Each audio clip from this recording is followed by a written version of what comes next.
Hello friends welcome to Manoj creation channel. आज मैं डिम्पु बरुৱাৰ ऊपर भिडिओ এটা বনাবলৈ আহিছোঁ, কিন্তু ডিম্পু বৰুৱাৰ ওপৰত মই रोज भिडिओ বনাবলৈ অহা নাই বা ডিম্পু বৰুৱাক বেয়াকৈ কৈ পেলাই মোৰ এই ভিডিঅ'টোত ভিউৱাৰ্ছ বঢ়াবলৈ অহা নাই বা একো কৰিবলৈ অহা নাই। কিন্তু ডিম্পু বৰুৱা ইউটিউবত কেনেকৈ সাকসেছ হ'ল ইমান সোনকালে সেইটোৰ ওপৰত মই কিছুমান টিপছ ক'বলৈ আহিছোঁ, যিটো টিপছ বিলাক ইউজ কৰি ডিম্পু বৰুৱাই ইউটিউবত ইমান সোনকালে সাকসেছ হ'ল। আমাৰ অসমৰ ইউটিউবাৰসকল বিশেষকৈ বহুত কম আছে যিটো ইউটিউবত সাকসেছ হ'ব পৰা নাই, আৰু যিসকলটো সাকসেছ হৈছে তেওঁলোকৰ টিপছবিলাক যিমানখিনি পাৰিম মই আপোনালোকক জনাই গৈ থাকিম। আৰু আজি মই জনাবলৈ ওলাইছোঁ ডিম্পু বৰুৱাৰ বিষয়ে। ডিম্পু বৰুৱা ইমান সৰু সৰু কথা লৈ পেলাই ভিডিঅ'বিলাক আপলোড কৰে, চাই খুব ভাল লাগে। মই বিশেষকৈ চাওঁ ভিডিঅ'বিলাক, গোটেইখিনি ভিডিঅ' চাওঁ, সকলো ভিডিঅ' ভাল লাগে ডিম্পু বৰুৱাৰ। একচুৱেলি ডিম্পু বৰুৱা বুলি কৈ আছোঁ, ডিম্পু দা বেয়া নাপাব বাৰু যদি এইটো ভিডিঅ' চাই আছে। তে মই দাদাটো সম্বন্ধ ধৰিছোঁ, তথাপিও মই মাজে সময়ে ডিম্পু বৰুৱা বুলিয়েই কৈ দিছোঁ, বেয়া নাপাব। তে কথা হ'ল ডিম্পু বৰুৱাই ইউটিউবত সাকসেছ হ'ল ইমান সোনকালে কেনেকৈ, তাৰ ওপৰত তিনিটা মেইন পইণ্ট আছে। এটা হ'ল ইউটিউবৰ মেইন থাম্বনেইলটো, দ্বিতীয়টো টাইটেল আৰু তৃতীয়টো টেক্স। কিন্তু আপোনালোকে সকলোৱে ডিম্পু বৰুৱাৰ ভিডিঅ'বোৰত টাইটেল আৰু থাম্বনেইলটো দেখিবলৈ পায়, কিন্তু টেক্সবোৰ দেখিবলৈ নাপায়। যিবোৰ টেগ দিয়ে সেই টেগবোৰ কেনেকুৱা ধৰণৰ যে ইমান সোনকালে ভিডিঅ'বোৰ ভাইৰেল হৈ গ'ল আৰু ফেমাছ হৈ গ'ল ডিম্পু বৰুৱা অসমত। এতিয়া ডিম্পু বৰুৱাৰ চেনেলত 1,22,000 ছাবস্ক্ৰাইবাৰ। তে আপোনালোকেও আপোনালোকৰ চেনেলত তেনেকৈ ভিউৱাৰ্ছ বঢ়াব পাৰে বা ভিডিঅ' ভাইৰেল কৰিব পাৰে, বা তেনেকৈ আপোনালোকে ভিডিঅ'বোৰ ভাইৰেল কৰাই আপোনালোকে নিজৰ চেনেলটো গ্ৰ' কৰিব পাৰে আৰু ছাকসেছ হ'ব পাৰিব। তে কথা হ'ল মেইন পইণ্ট, মই আপোনালোকক এই ভিডিঅ'টোৰ মাজে মাজে ডিম্পু বৰুৱাৰ টেক্সবিলাকো দি দিম, যি ডিম্পু বৰুৱাই যিবিলাক টেক্স ইউজ কৰে। এইটো মই ছিক্ৰেটলি টেক্সবিলাক আপোনালোকক মই দেখুৱাম এই ভিডিঅ'টোত। আপোনালোকক মই স্ক্ৰীনশ্বট মাৰি থৈছোঁ টেক্সবিলাক, সেই টেক্সবিলাক দিম। ডিম্পু বৰুৱাই কেনেকুৱা ধৰণৰ টেক্স ইউজ কৰে, আৰু আপোনালোকে ভিডিঅ'বোৰত টেক্স যাহা তাহা ইউজ নকৰিব।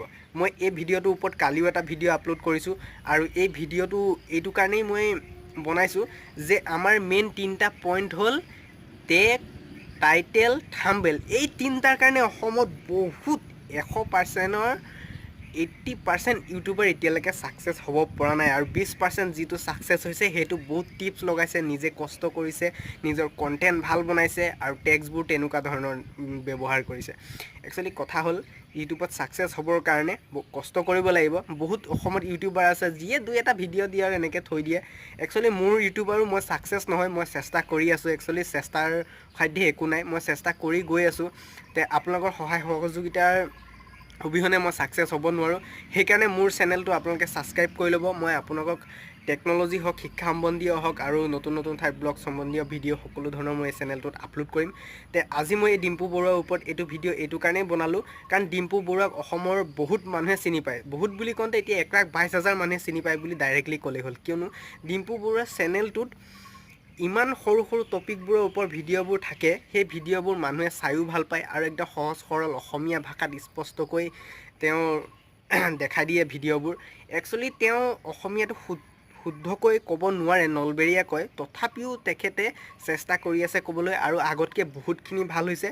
তাৰপাছত এতিয়া কথা হ'ল ডিম্পু বৰুৱাৰ চেনেলটো 1,22,000, আৰু কেইমাহমানৰ পিছত 1 মিলিয়ন হ'ব, সেইটোৱে ময়ো ভাবোঁ। ডিম্পু দা আপোনাৰ চেনেলটো 1 মিলিয়ন ছাবস্ক্ৰাইবাৰ হওক, সেইটো ময়ো ভাবোঁ। আৰু ভাল লাগিব তেনেকৈ অসমৰ ইউটিউবাৰসকল যদি ওপৰত যায়গৈ আৰু ওপৰলৈ আগবাঢ়ি যায়, তেতিয়া ভাল লাগিব। মই চেনেলটো আপোনালোকৰ কাৰণেই খুলিছোঁ, আপোনালোকে যদি সহায় সহযোগিতা কৰে, সহায় সহযোগিতা মাত্ৰ আপোনালোকে লাইক, কমেণ্ট এণ্ড ছাবস্ক্ৰাইব কৰিলেই হ'ল, মাত্ৰ এইকেইটাই। মোৰ চেনেলটো আপোনালোকে ছাবস্ক্ৰাইব কৰিবলৈ নাপাহৰিব। মই বহুত কষ্টৰে ভিডিঅ' বনাই আছোঁ। কষ্ট বুলি ক'লে হ'ল, কাৰণ কিয়নো বহুত কষ্ট কৰিব লাগিব, তেতিয়াহে ভাল কণ্টেণ্ট বনাব পাৰিব। আপোনালোকে ভাল কথা চিন্তা কৰি আপোনালোকে ভিডিঅ' দিব পাৰিব ইউটিউবত, আৰু তেনেকৈ ধৰণে ছাকসেছ হ'ব পাৰিব। এনেই জাহা চাহা ভিডিঅ' দি কপিৰাইট ভিডিঅ' আপোনালোকে আপলোড কৰি পেলাই তেনেকৈ আপোনালোকে ইউটিউবত ছাকসেছ হ'ব কেতিয়াও নোৱাৰে। লোকৰ ভিডিঅ' আপোনালোকে 2 এদিনৰ কাৰণে দিব, হয়তো 2 এদিনত 20,000-22,000 ভিউৱাৰ্ছ আহি যাব, কিন্তু তাৰপিছত কেইদিন পিছত আকৌ লং টাইমৰ কাৰণে আপোনালোকৰ সেইখিনি চেনেল কেতিয়াও ছাবস্ক্ৰাইব নহ'ব। ভিউৱাৰ্ছটো হ'লে কিডাল হ'ব, ছাবস্ক্ৰাইব যদি 1,000 নহয় আপোনালোকৰ মনিটাইজেশ্যন অন নহ'ব। লাখ ভিউৱাৰ হওক নাই, এটা ছাবস্ক্ৰাইবাৰ থাকিলে কিডাল হ'ব, একো নহয়। তো সেইকাৰণে মই আজি ডিম্পু বৰুৱাৰ ওপৰত টেক্সৰ কথা লৈ এইকাৰণেই ক'লোঁ যে ডিম্পু বৰুৱাই কষ্ট কৰিছে, সেইকাৰণে ছাকসেছ হ'ব পাৰিছে। ঠিক তেনেকৈ আমিও যদি কষ্ট কৰোঁ, তে আমিও ছাকসেছ হ'ব পাৰিম। তে মেইন কথা হ'ল এইটোৱেই, টেগ, টাইটেল, থাম্বনেইল, এই তিনিটা ধুনীয়াকৈ আপোনালোকে ব্যৱহাৰ কৰক তেতিয়া আপোনালোকে এনেও ছাকচেছ হ'ব পাৰিব আৰু কণ্টেণ্টটো মেইন কণ্টেণ্টটো যিটো দিয়ে সেইটোৰ ওপৰত টেগ ঢালিব যাহা তাহা টেগ নাঢালিব আৰু এতিয়া মই কালিৰ ভিডিঅ'টোত মই আপোনালোকক কৈছোঁৱে যদি আপোনাৰ কণ্টেণ্ট আছে ফানি তেতিয়াহ'লে আপোনালোকে টেকনিকেল গুৰুজীৰ টেগ ঢালিছে তেতিয়াহ'লে আপোনালোকৰ ভিডিঅ'টো ৰিজেক্ট কৰি দিব তে এইখিনি কথাই মই আপোনালোকক ক'লোঁ আজি আৰু মোৰ ভিডিঅ'টো আজিলৈ ইমানেই মোৰ ভিডিঅ'টো যদি ভাল লাগিছে আপোনালোকে লাইক কমেণ্ট এণ্ড ছাবস্ক্ৰাইব কৰিবলৈ নাপাহৰিব এইখনত থকা চিম্বলটোত ক্লিক কৰক আৰু চেনেলটো ছাবস্ক্ৰাইব কৰি লওক থেংক ইউ